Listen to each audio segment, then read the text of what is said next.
What's going on, ABFitnessStudio family? It's your boy Animal B coming to you with another vid. Today is a deadlift day. Got my boy Dave with me, and this right here is a 500-pound warm-up with a front accommodating resistance. I will explain a little bit later in the video what I mean by front accommodating resistance.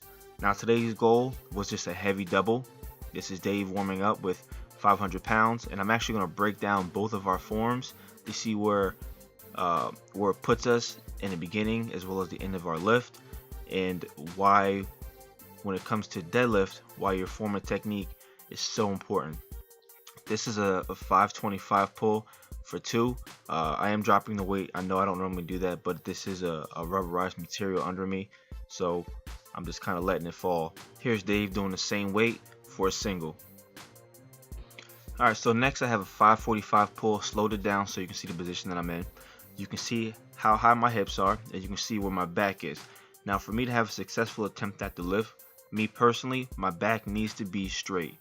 And you can see that my hips are lower than my back. A lot of problem you see in the gym is when people kick their butt up first, making their back parallel to the ground, and they're pulling with a lot of lower back, which makes the lift a lot more difficult than it has to be, as well as put you in a more vulnerable position. But this is 545 for 2. You can see me maintaining my position, and once the bar passes my knees, all I'm doing is squeezing the glutes to stand all the way up straight. Next you'll see the same lift done in normal speed.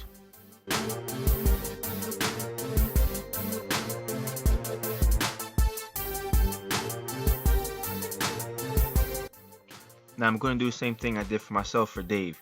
Now you can see as Dave is about to start, his back is already in a rounded position, and you can see his hips are lower than mine. Dave and I are about the same height, but I have more of a neutral spine. He has more of a curvature in his back. And then you'll see what happens is because of that curvature and because of the starting position, by the time the bar comes off the ground, he is stuck in this position, having his butt very high, his upper back is rounded, and he's pulling with a lot of lower back. Now Dave and I both have strong lower backs, and a lot of people out there have a stronger lower back, but if you can put yourself into the correct position, it'll make the lift a lot easier and you will not get hurt as often. This right here is a 585 pull for 2. Felt very good, felt very easy. Dave doing the same thing, 585 pound. Now because of the position that he was in that we just discussed, he had a hard time doing the lockout because he had already took his hamstrings out of the equation and was just pulling with a lot of lower back. So it was tough for him to really get that lockout at the top. Now here I have a front as well as a rear accommodating resistance. I'm using 315 pounds. I'm doing speed pulls, and what this is doing is basically putting me in a very bad position. I have the band pulling from in front of me, so it's trying to keep my chest down, where it's very important to lift your chest up when you pull to put you into the correct position, as well as having the band pull me from my hips. So it's like doing a hip thrust, a standing hip thrust in the middle of the lift. So the band is pulling me back as I'm trying to stand up straight, so I'm working a lot of glute, a lot of hamstring firing, and the band in the front is pulling me forward, which is putting me out of position. So I'm trying to work through both of those in order to have a successful lift and a successful attempt. Last and final thing we did was some close grip bench press. We are still using accommodating resistance. We have 225 pounds on the bar. And what I did was I wrapped the bar over the band, and we went ahead and laid in between the bar and the bench.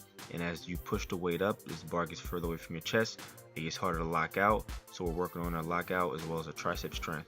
But thanks for watching. This is your boy Animal B signing out. Peace.